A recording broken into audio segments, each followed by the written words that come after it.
এটা হচ্ছে ডায়মন্ড হারবারের নদী, অর্থাৎ গঙ্গা নদী ডায়মন্ড হারবারের পাশ দিয়ে চলে গেছে, ওই দূরে গিয়ে গঙ্গাসাগরে মিশেছে।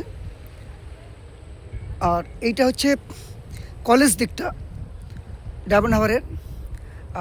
কি সুন্দর ভিউ, আমি সেটা আপনাদেরকে দেখাচ্ছি। কত সুন্দর দেখতে সকালে দৃশ্যটা, ভালো লাগছে।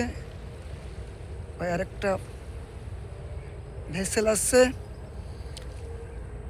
খুব সুন্দর ছবিটা, খুব ভালো লাগলো।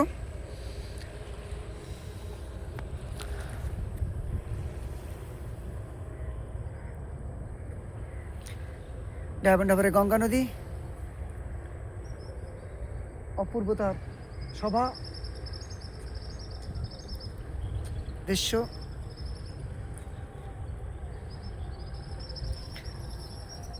সবাইকে শুভেচ্ছা জানাই, দিনটা শুভ হয়ে উঠুক, ভালো থাকবেন।